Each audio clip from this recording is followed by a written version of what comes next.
We're joined here on Flow FM by Stefan Vogel. He's the General Manager of Rabo Research at Rabobank. Stefan, how are you today?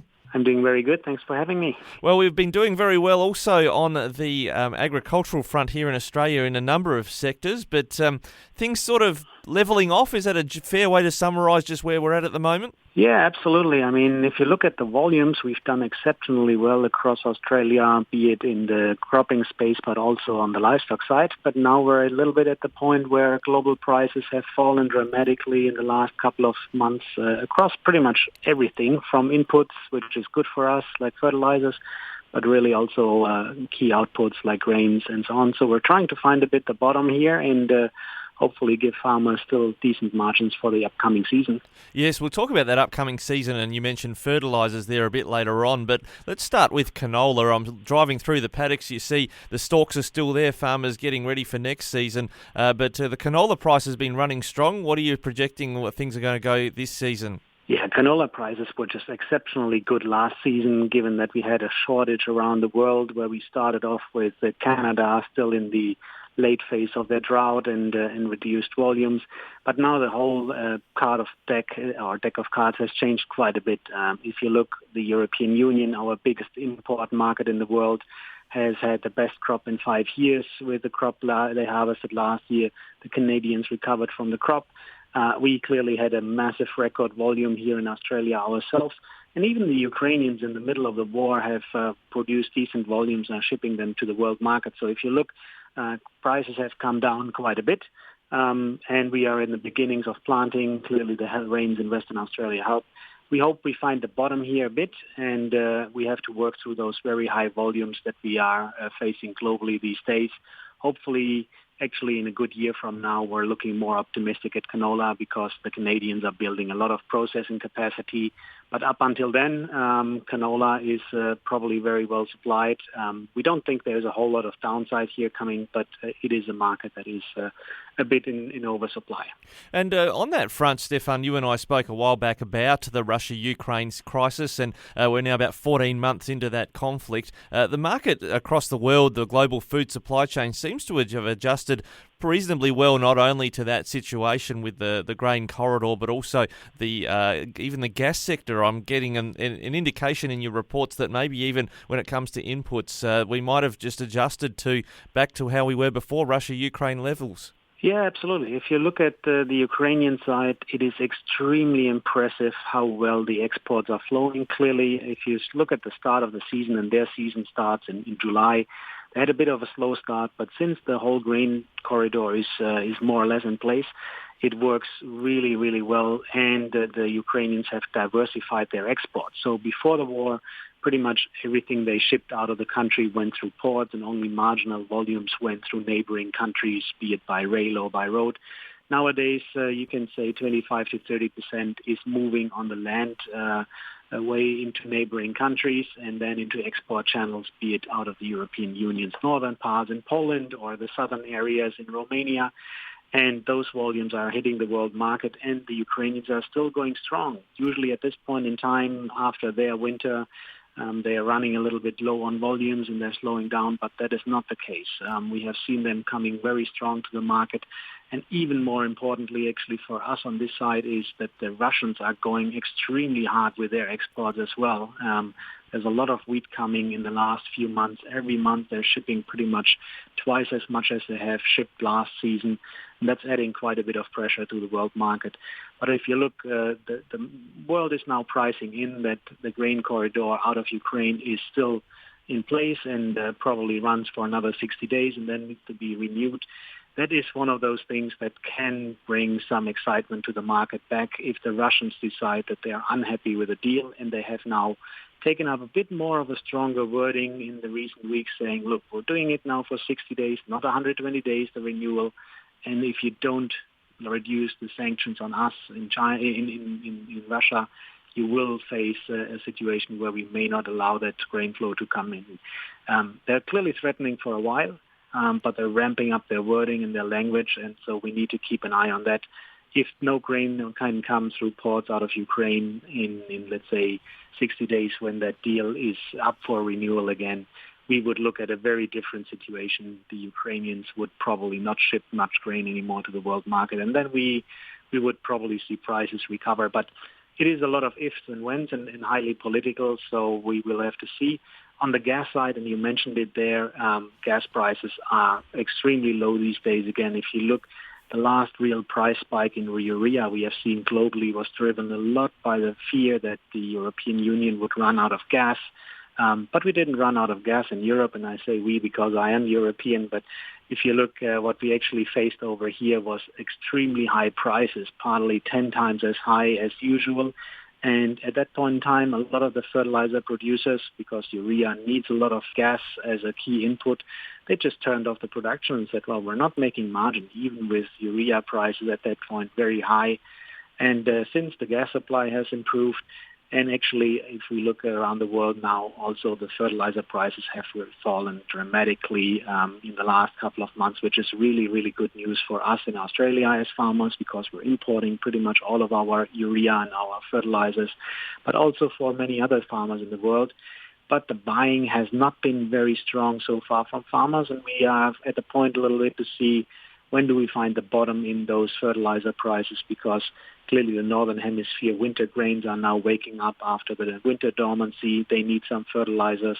The spring planting in the Northern Hemisphere is starting now very soon, with the U.S. planting their corn, the Europeans planting their spring wheat, and so on. So with that, I think we will see a little bit more buying coming in, and that could also stabilize those fertilizer prices. But for now, the good news is really those prices have come down a lot, and that is one of the biggest cost blocks a lot of our cropping farmers are facing in Australia. Yeah, that's so great to hear some possible good news developing on the fertilizer front. You did drop in there accidentally, I think we were talking, you mentioned sanctions and you mentioned the word China. There is some excitement, using a term you've just put there, of excitement amongst farmers looking just after Easter that maybe China will be easing on the barley front when it comes to sanctions. Do you see good reason for optimism there? Yeah, it actually looks very good. And if you look, I mean, there's a bit of background around it. When in May 2020, the Chinese imposed those very high duties on the imports of barley out of Australia, they basically didn't allow any volumes coming in anymore because it just didn't make economic sense. Now we're at the point where, after the complaints of our Australian government to the WTO, the WTO was about to send out a report and judging on terms of is that good or not, what the Chinese are doing, and is it fair? And just ahead of that report, we actually now get the relatively good news that hopefully within the next 3 months we find a solution. It is still up in the air how that solution will look like, but clearly there's quite a bit of hope in the market that somehow our Australian barley can go to China again. We have seen that already. Coal can go again into China. So there is a little bit of good hope on the horizon. If you look at our volumes in Australia, clearly we had extremely high volumes. And if you look at the import markets in the world, you have to say China is still one of the biggest import markets in the world. But actually, in the last season, they cut their imports by about 50% or even more than 50%. So they're importing still 5.5, 6 million tons. Usually they have imported over 10 million tons. So it is a very important market. As long as we couldn't go there, the next big market you are looking at as an exporter is Saudi Arabia. And that is a pure feed grain market. So you're pricing against the Ukrainian volumes, the Russian volumes, the European Union volumes that all try to get into that Saudi market. So opening up of China would be extremely good news for us because it gives us more options.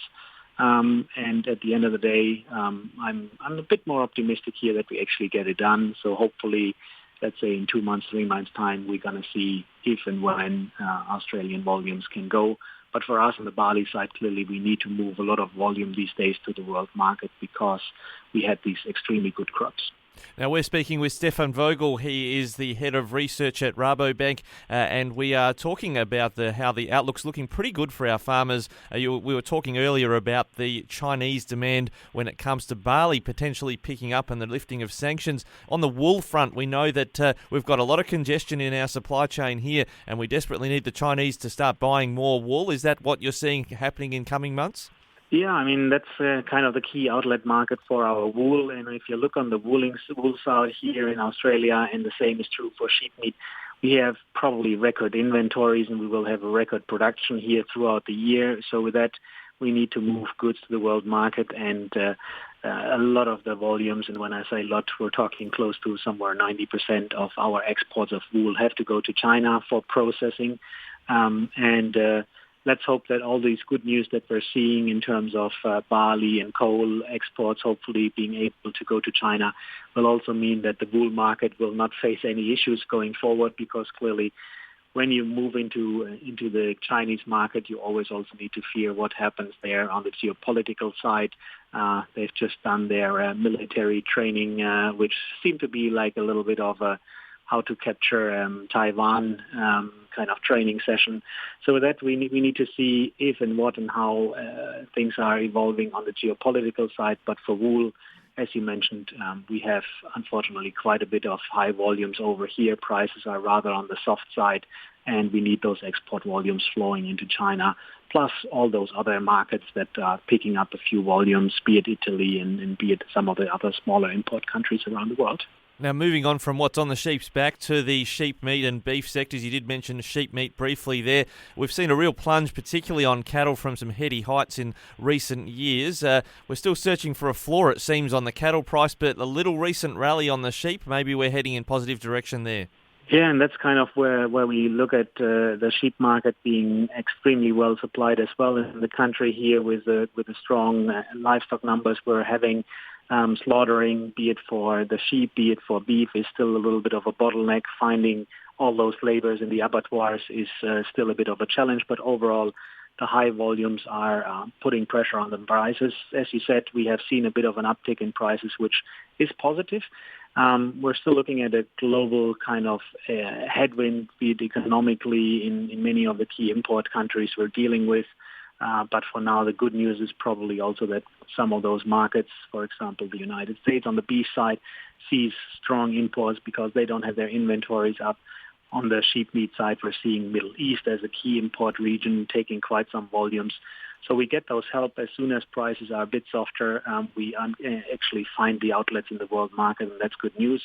So hopefully we've already turned the corner on the sheep meat side. Well, on that sheep meat front, just lastly, the federal government is banning live exports, and there is a massive discount on the sheep price in Western Australia compared to the rest of the nation, almost 200 cents a kilo carcass weight. Are we seeing maybe we're putting that Middle Eastern market at risk perhaps for those that want the sheep coming over live? Yeah, I mean, that's one of the big issues. If you can't move the inventories here out of the country in live exports, you need to slaughter them, and that's clearly putting a lot of pressure on the market. And as you also said, the Middle Eastern market usually wants to have a lot of live animals. If we can't supply them out of Western Australia, we need to see how much more volumes we actually could ship from other parts of the country. But clearly that is a big change to the market, a real structural change, because the Western Australians were relying on live exports, and that's dramatically changing. Stefan Vogel is the head of Rabo Research at Rabobank. Thanks so much for a comprehensive wrap in April of how it's looking for our farming sector. Have a great day. Thank you very much for having me, and all the best.